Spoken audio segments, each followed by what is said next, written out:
দর্শক, ২০২৬-২৭ অর্থবছরের জাতীয় বাজেট উপলক্ষে সময় টেলিভিশনের বিশেষ আয়োজন বাজেট কাস্টে আপনাদের স্বাগত জানাচ্ছি। আমি কামরুল হাসান সবুজ। আজ আমরা কথা বলবো রাজনৈতিক আকাঙ্ক্ষা ও সরকারের নীতি কৌশল নিয়ে। আর এর জন্য আমাদের সঙ্গে যুক্ত হয়েছেন Dhaka chamber of commerce and industry DCC এর সভাপতি তাসকিন আহমেদ। আপনাকে স্বাগত আমাদের এই অনুষ্ঠানে।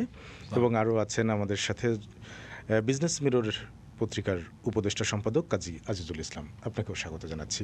আমরা জানি যে আগামীকালকে যে বাজেট ঘোষণা হতে যাচ্ছে সেই বাজেটে বিএনপি সরকার বেশ কিছু অগ্রাধিকার দিয়েছে। মোটামুটিভাবে আমরা এখন পর্যন্ত যেটা জেনেছি 13টি অগ্রাধিকার রয়েছে। সেই 13টি অগ্রাধিকারের কিছু বিষয় নিয়ে আমরা কথা বলবো। তাসকিন ভাই, আমরা যদি প্রথমে আপনার কাছে একটু জানতে চাই আসলে বিজনেস অবস্থা কী অবস্থা আছে, যে এখানে সরকারের যে অগ্রাধিকার দেওয়া আছে 2034 সালের মধ্যে $1 ট্রিলিয়ন অর্থনীতি হতে চায় বাংলাদেশ। সেটি করতে গেলে তো আসলে অর্থনীতিকে এগিয়ে নিতে হবে। আপনারা আসলে কি অবস্থায় আছেন এই মুহূর্তে? আপনাকে ধন্যবাদ আমাকে আমন্ত্রণ জানানোর জন্য। তো আমরা সবাই জানি যে, এবং আমরা একাধিকবার আপনাদের মাধ্যমেও জানিয়েছি যে আনফর্চুনেটলি বিএনপি সরকার কিন্তু একটা যথেষ্ট ভঙ্গুর অর্থনীতি, এটা শুধু ইন্টারনাল চ্যালেঞ্জের জন্য না, এক্সটার্নাল চ্যালেঞ্জের জন্যও কিন্তু একটা চাপের মুখে একটা অর্থনীতি ওনারা ইনহেরিট করেছে। এবং ভেরি আনফর্চুনেটলি আরও সব কিছুর অঙ্ক মানে আরও কমপ্লিকেটেড করে দিয়েছে মিডল ইস্ট ওয়ার। তো সব কিছু মিলায় আমি বলবো যে অনেক বছর পর, প্রায় দীর্ঘ 2 দশক পরে কিন্তু বিএনপি সরকার একটা স্ট্রং ম্যানিফেস্টো নিয়ে ওনারা সরকার গঠন করেছেন। এবং ওনারা প্রথম থেকেই কিন্তু ব্যবসা বান্ধব এবং জনবান্ধব একটা অর্থনীতির দিকে অগ্রসর হওয়ার ওনাদের একটা ইচ্ছা পোষণ করে। তার মধ্যেই তো $1 trillion economy. First of all আমরা বলবো যে এটার মধ্যে অনেক ডিবেট রয়ে গেছে। আমরা এখনও জানি, যদিও এটা এক্স্যাক্টলি বলা যায় না, কোয়ান্টিফাই করা যায় না, আমাদের এখনও মানে স্ট্রাকচারাল ইকোনমির একটা বড় অংশ কিন্তু আনস্ট্রাকচার্ড বা মানে আনঅ্যাটেন্ডেড একটা ইকোনমি রয়ে গেছে। কারণ কোনো সময় বলা যায় এটা প্রায় এক্সিস্টিং যে $470 বিলিয়ন ইকোনমি আছে তার প্রায় 50% মতো কিন্তু এখনও আনট্যাপ রয়ে গেছে। সো প্রেজেন্ট চ্যালেঞ্জেস যেটা হাতে আছে এটা নিয়ে কিন্তু এটা 2034 সালের মধ্যে যে $1 ট্রিলিয়ন ইকোনমি, এটা কিছুটা উচ্চাভিলাষী, কিন্তু মানে ইটস অ্যাটেনেবল। অবশ্যই না, এটা অবশ্যই অ্যাটেনেবল। এই মানে আমাদের এই $1 ট্রিলিয়ন পৌঁছাতে হলে সরকারের রাজনৈতিক ইচ্ছাটা, উইলিংনেসটা ইজ ভেরি ইম্পর্টেন্ট। যেটা আমরা জানেন যে আমাদের এনার্জির একটা ক্রাইসিস, যেটা বিগত মানে এটা তো আর রাতারাতি হয় না, সলিউশনও রাতারাতি হয় না। ব্যাংকিং সেক্টরের যে রাহাজানি আমরা দেখলাম, হাই ইন্টারেস্ট রেট এবং মানে আমাদের মানুষজন কর্মসংস্থান হারিয়েছে, এটা বিগত 6 বছর কোভিডের পর থেকেই তো একটার পর একটা চ্যালেঞ্জ লেগে আছে। সো আমরা এটাকে একটা ভালো দিক হিসেবেই বলতে চাই। It is very much attainable. এবং এটার জন্য যে আমাদের স্ট্রাকচারাল যেই ডেভেলপমেন্টগুলো করা দরকার, digitalization of the complete ecosystem in public sector, আমাদের ইনফ্রাস্ট্রাকচারের যেই প্রবলেমসগুলো আছে সেগুলোকে সলভ করা। তৃতীয়ত আপনি জানেন আমাদের ব্যাংকিং সেক্টরে একটা অস্থিরতা চলছে। সো এই সবগুলা জিনিস, FDI is a very important sector. এই সবগুলারই একটা সংশ্লিষ্টন এবং প্রথম রোড ম্যাপ আমরা কিন্তু আগামীকালের বাজেট থেকে এক্সপেক্ট করছি। তো সেই যে বাজেট থেকে যেটা এক্সপেক্ট করছে বিজনেস এরিনা, তো সেই জায়গা থেকে আপনার চোখে যদি আজিজ ভাই আমরা জানি যে এই আকাঙ্ক্ষা পূরণ করতে গেলে জিডিপি প্রবৃদ্ধি, আমরা যে কয়েকটা জিনিস আছে যেগুলো দিয়ে মানদণ্ড দিয়ে আমরা আসলে খুব সহজে হিসাব করতে পারি, খুব সরলীকরণভাবে। সেই জায়গাতে ওনারা যে সমস্যার কথা বললেন, সেই সমস্যার কথা আমি যত সমাধান হচ্ছে না কেন? আসলে ওই ব্যাপার আছে না, যদি আপনি ধর্মীয়ভাবে বলেন যে নিয়ত আপনার কি, সেটার উপর নির্ভর করবে আপনার ইবাদত কবুল হবে কিনা বা ইবাদতের কোয়ালিটি কি। নিয়তটাই ভুল আছে আমাদের। আপনি কি $1 ট্রিলিয়ন টার্গেটের জন্য ইকোনমিকে গ্রো করবেন, নাকি মানুষের জন্য ইকোনমি গ্রো করবেন? না, সরকার কিন্তু একটু মানে কল্যাণকর রাষ্ট্রের কথা না, এই সরকার আর আগের সরকার আমি একই দেখছি। আগের সরকারে $1 ট্রিলিয়ন, ওনারা এখন $1 ট্রিলিয়ন। What is trillion? মানে আপনার $1 ট্রিলিয়ন ইকোনমি, এই দেশের মানুষ এখন কোথায় আছে? বাংলাদেশের পুরো ইকোনমি তো হকারি আর ব্যাটারিতে ঢুকে গেছে। মানুষের কর্মসংস্থান নাই। মানুষের আয় কত? এই দেশে একটা শ্রমিক কত পায়? $150 হয় না তার অ্যাভারেজ মান্থলি। সেই $150 না, যেখানে যে ক্যাম্বোডিয়া, যে আপনার চেয়ে কম দিত মাত্র 15 বছর আগে, সে আপনার ডাবল বেতন দেয় এখন। তো সে ক্যাম্বোডিয়া তো আপনার $1 ট্রিলিয়ন ইকোনমি নাচতেছে না। এই $1 ট্রিলিয়ন দিয়ে আপনার কী হবে? আপনার মানুষের সুখ হবে? মানুষের প্রয়োজনীয়তা মিটবে? মানুষ যখন সুখী হবে, মানুষ যখন শান্তিতে থাকবে, মানুষের প্রয়োজনীয়তা যখন উঠবে, তখন ট্রিলিয়ন মিনিংফুল। না হলে তো এই ট্রিলিয়নের কোনো মিনিংফুল নাই। এই সংখ্যাগুলো শুধুমাত্র এক ধরনের পিআর ইকোনমি। এই পিআর ইকোনমি করে আওয়ামী লীগের মতো দল তো শেষ পর্যন্ত মানুষের কাছে থাকতে পারে নাই।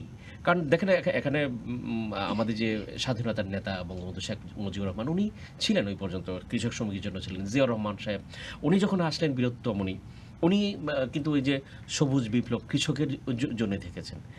এরপরে বাংলাদেশে এক ধরনের মানে সামরিক এরশাদ সাহেব আসলেন এবং উনি যেই এই যে ফেস পাউডার ইকোনমি শিখিয়ে গেলেন, এরপর এই ফেস পাউডার ইকোনমিতে সবাই অনুকরণ করে গেছে। এরপরের আওয়ামী লীগ তাই করেছে, ওদের ডিগ্রেড হয়েছে। বিএনপির মধ্যে পরিবর্তন দেখছি না, আমি জানি না। এখনও $1 ট্রিলিয়ন আসার আগে উনি $1 trillion economy target. What is $1 trillion? $1 trillion কি আমার শোক নিশ্চিত করবে?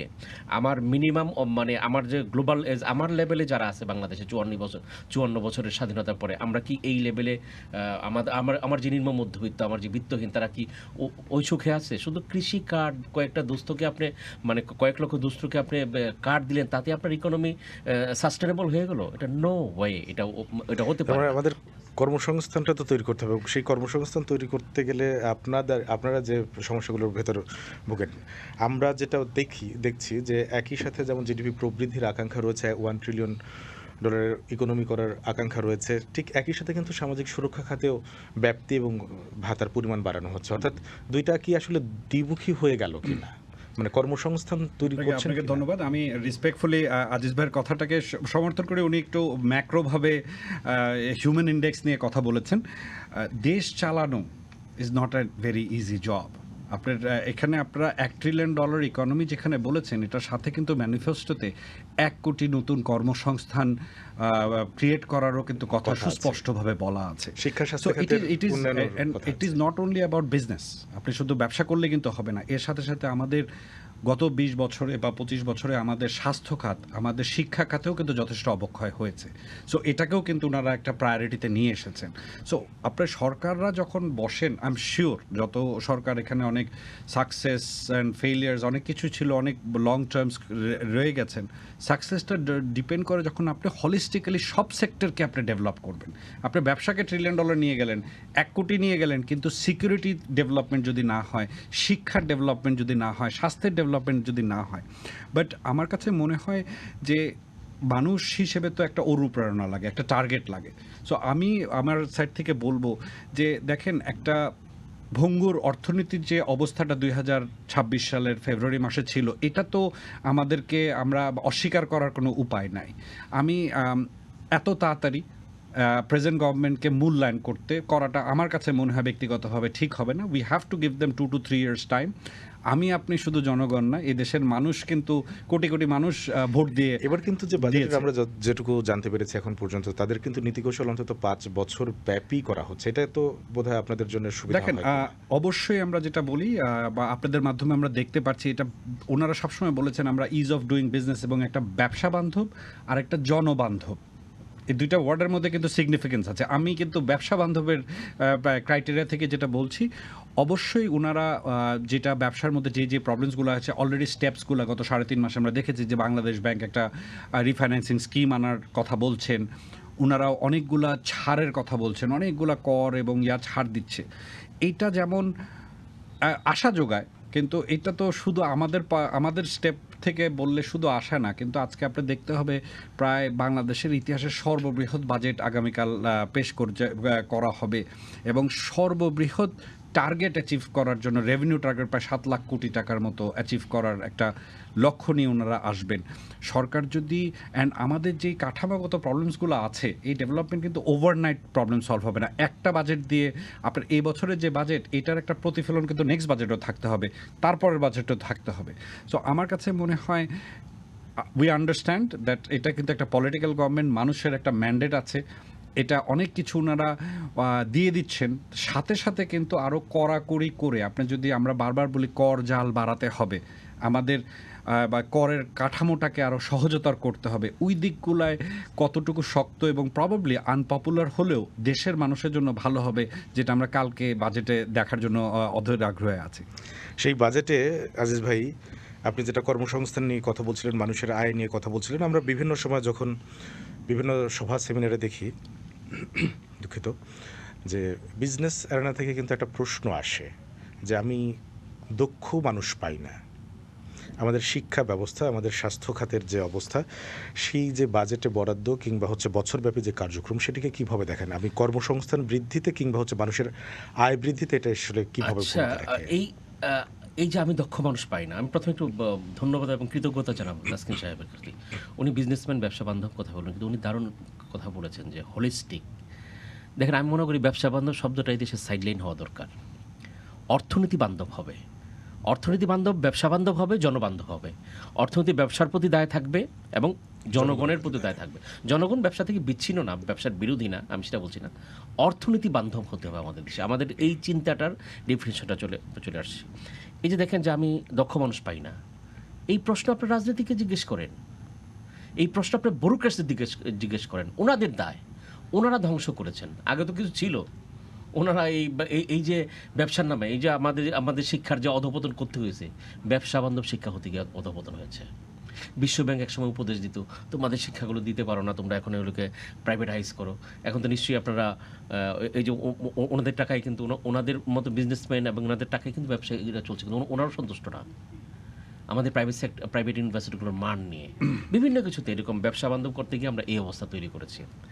এখন কর্মসংস্থান দেখেন, দক্ষতাটা তো হঠাৎ করে আপনার রাতারাতি হবে না। দক্ষতা একটা দীর্ঘ প্রসেস এটা, এবং একটা কনসিস্টেন্ট মানে ইয়েতে যেতে হবে, মানে কাজ, অ্যাকশনস, প্ল্যানিং সব কিছুতে যেতে হবে। এই কাজটা আমরা করি নাই। এখানে সম্পূর্ণ তো দায় আমাদের ক্ষমতাসীন রাজনীতিকদের, এর বাইরের রাজনীতিকদের এবং ব্যুরোক্রেটদের। তারা এই শিক্ষা ব্যবস্থাকে ধ্বংস করেছেন, তারা এই শিক্ষা ব্যবস্থাকে নন প্রোডাক্টিভ সিস্টেমে পরিণত করেছেন, যার ফলে আজকে দক্ষতা পাচ্ছেন না। এই দক্ষতা না পাইলে তো ইকোনমি ভ্যালুয়েশন হয় না। আপনি সংখ্যা দিয়ে ইকোনমি হয়, সংখ্যা দিয়ে ইকোনমির মেইন জিনিস সংখ্যা না। ইকোনমির প্রাণ হচ্ছে এই যে স্কিল, ইকোনমির প্রাণ হচ্ছে আপনার ভ্যালু এডিশন, ইকোনমির প্রাণ হচ্ছে হ্যাপিনেস। এই জিনিসগুলো আমাদের এখানে থাকছে না। আজকে কর্মসংস্থান কোথায় আসছে আপনারা দেখেন। আজকে দেখেন যে আপনার রাস্তায় যান, পুরো ঢাকা শহর ভরে গেছে ব্যাটারি অটোরিকশা, সারা বাংলাদেশে। আমি উত্তরবঙ্গের একটা জেলায় থেকে আসলাম ঈদের পরে, একজন লোক বা অটোরিকশা আসলো, দেখলাম উনি আমার ওই ঢাকায় আনার বস্তাগুলো নিজের থেকে তুলছে, হয়তো একটু বেশি টাকা দেওয়ার জন্য। ওনাকে যে টাকা দিলাম আমি 80 টাকা, ঢাকায় কমপক্ষে 200 টাকা দিতে হতো। আপনি কী করতেন ভাই? উনি বলতো যে উনি বললেন যে আমি তো একটা ইলেকট্রিক দোকান ছিল, আমার ইলেকট্রিক দোকানটা ফেল করছে, উনি একটা অটো রিক্সা নিয়ে নেমে গেছে। আপনি দেখেন ঢাকা শহরে যে অটো রিক্সা, যেই ব্যাটারি গাড়িগুলোর, এর 90% চেহারার দিকে চেয়ে দেখেন, তারা বেশিরভাগই আজকে ডিগ্রি পাস ছেলেরা চালাচ্ছে। তার তো এটা করার কথা ছিল না। তাকে কি বেন দিবেন আপনি?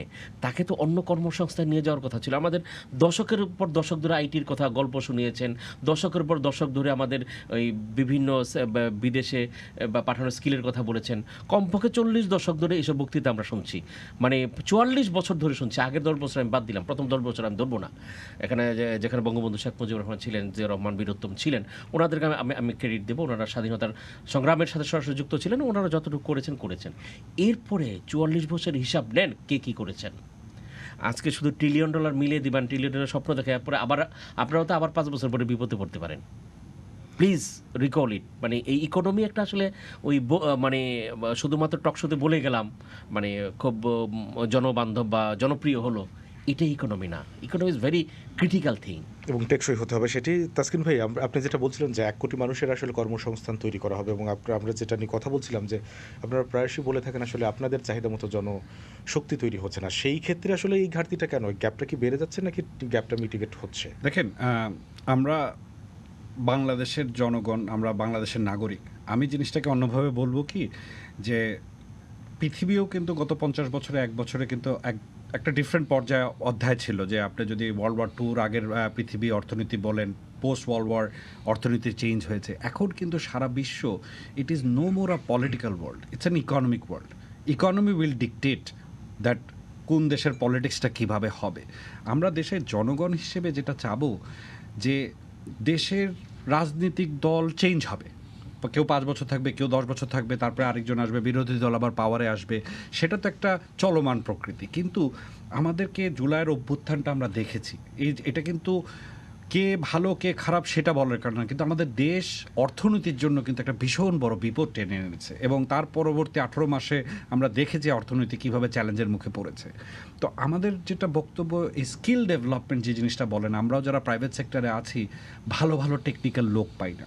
শুধু প্রাইভেট সেক্টরের জন্য স্কিল ডেভেলপমেন্ট করলে হবে না। আপনি জানেন আমাদের মতো একটা দেশ, এটা কিন্তু এই 18 কোটি জনগণ, এটা কিন্তু আমাদের জন্য চ্যালেঞ্জ বলেন না, এটা কিন্তু আমাদের জন্য একটা স্ট্রেংথও, যে পৃথিবীর অনেক দেশ আস্তে আস্তে হয়ে যাচ্ছে তাদের ওখানে কিন্তু জনবল নেই, এবং তাদেরকে ঘুরে ঘুরে বাংলাদেশের মতো দেশের কাছে আসতে হবে মানে স্কিলড টেকনিক্যাল স্কিলড ম্যান পাওয়ারের জন্য। তো এটা কিন্তু একটা চলমান প্রক্রিয়া। একটা অর্থনীতি একটা দেশের কমিউনিটিকে টেকনিক্যালি হোক অথবা এডুকেশন ডেভেলপমেন্টের জন্য কিন্তু আপনাকে 15-20 বছরের একটা দীর্ঘমেয়াদী পরিকল্পনা করতে হবে, এবং যেই রাজনৈতিক সরকারই আসুক কিছু কিছু ক্যাটাগরিতে ওনাদের হাত দেওয়াটা ঠিক হবে না। কিন্তু সেই জায়গায় যে দীর্ঘমেয়াদী হোক,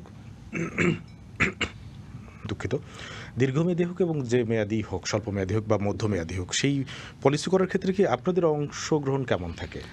দেখেন, এটা অবশ্যই কিন্তু একটা গভর্নমেন্টের ফার্স্ট লিডটা নিতে হয়। যেমন আমরা অনেক সময় আলাপ করি যে বিজনেস অ্যান্ড একাডেমিয়ার মধ্যে কিন্তু এখনও মানে প্র্যাকটিক্যালি কোনো কানেকশন নাই। এটা কিন্তু government, private sector and academia, এরা তিনজন মিলে আমাদের যেই এডুকেশন সিস্টেম আছে, বিবিএ এমবিএ কত পার্সেন্টেজ স্টুডেন্টরা এখন পর্যন্ত করে, কিন্তু বিবিএ 4 বছরের শেষে আপনি 3 মাসের জন্য একটা সো কল্ড আপনাকে ইয়া করতে হয়, ঠিক না, যে একটা মানে কাজ কোনো একটা ব্যাংকে হোক প্রাইভেট সেক্টরে হোক ইন্টার্নশিপ করতে হয়। এটা দিয়ে কি আপনার টোটাল নলেজ এসে যাবে যে প্রাইভেট সেক্টরে আপনি ইন্টার্ন করলেন ব্যাংকে, চাকরি পেলেন গার্মেন্টসে, বা এভাবেও তো হয়ে যায়। সো এটাকে কিন্তু একটা ব্রডার অ্যাসপেক্ট, আপনি আমাদের দেশের টেকনিক্যাল যে ডেভেলপমেন্ট হয়নি সেটা আমি বলবো না, কিন্তু by the end of 55 years, almost half a century হয়ে গেছে, আমরা যেটা বললাম যে আমরা কথায় কথায় ওই পাশ্চাত্য দেশের সাথে কম্পেয়ার না করে আমাদের পিয়ার দেশ যেগুলো আছে, ধরেন Nepal, Bhutan, Sri Lanka, Cambodia, Vietnam, think about 30 বছর আগে তারা কোথায় ছিল, এখন কোথায় আছে।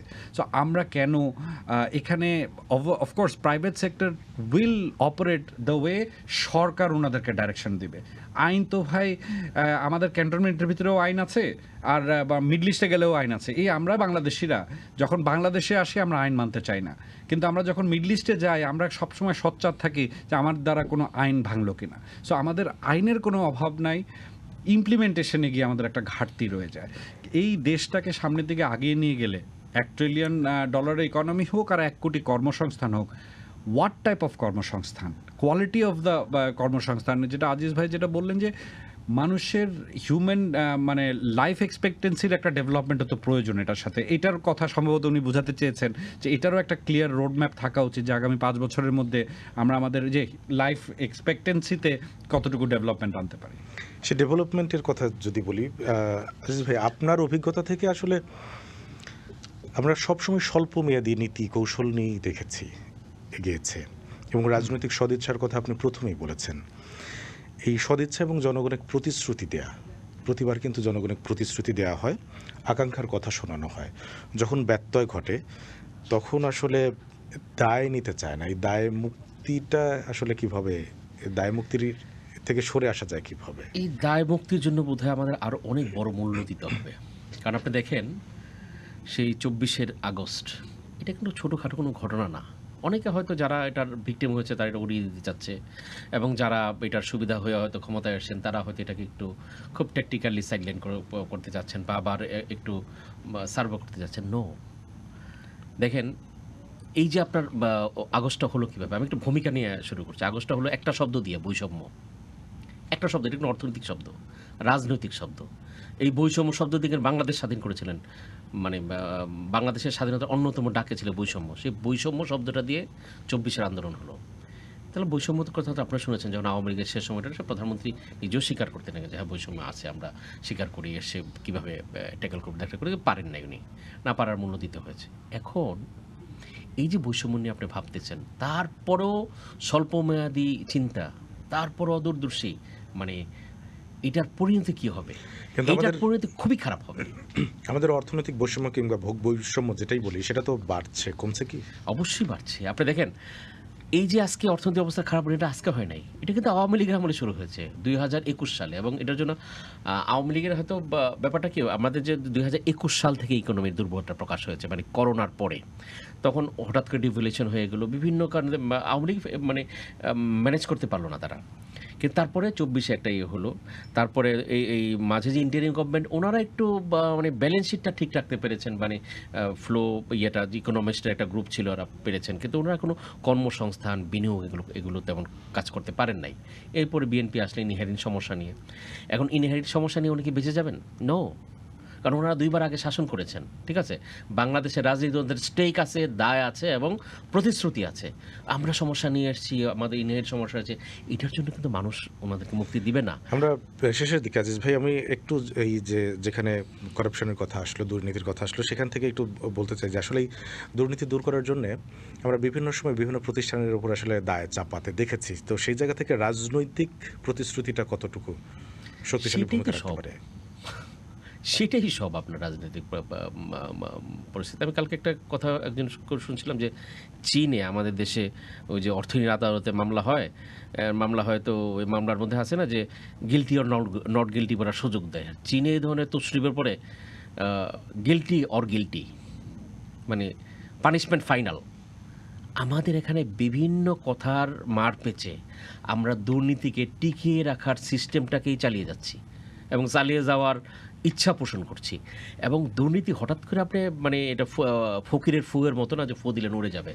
এটা একটা রাজনৈতিক সিস্টেম, রাজনৈতিক কমিটমেন্ট, এবং আপনি লোকজনকে বাছাই করতে হবে। আমার তো মনে হয় না যে এইবার সংসদেই যদি আপনারা যারা এসছেন তারা কি আগের চেয়ে ভিন্ন সবচেয়ে বড় দলগুলো, তাদেরকে তো আসলে ভিন্ন হতে হবে, তাহলে তো জন আকাঙ্ক্ষা পূরণ হবে। হ্যাঁ, ব্যুরোক্রেসি দুর্নীতির অন্যতম যা। ব্যুরোক্রেসি বাংলাদেশে খেয়ে ফেলছে। আপনি দেখেন, আমি বাজেটের সংখ্যাটা দেখছিলাম যে 9,38,000 কোটি বাজেট হবে, এর মধ্যে 6,33,000 কোটি টাকা হচ্ছে আপনার expenditure, current and recurrent expenditure, মানে আপনি 66% বেশি ব্যয় করছেন।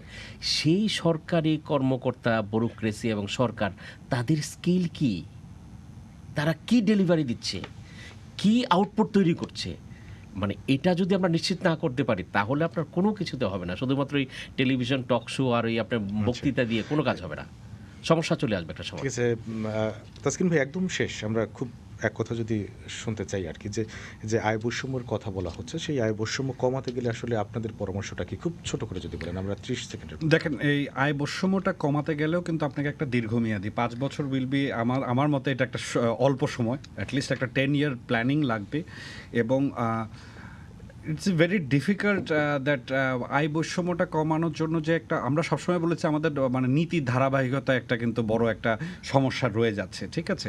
আপনাদেরকে এত মানুষকে প্রত্যেক বছর প্রায় 24 লক্ষ নতুন কর্মসংস্থানের যোগান দিচ্ছে, আপনাকে প্রত্যেকটা সেক্টর ডেভেলপ করতে হবে।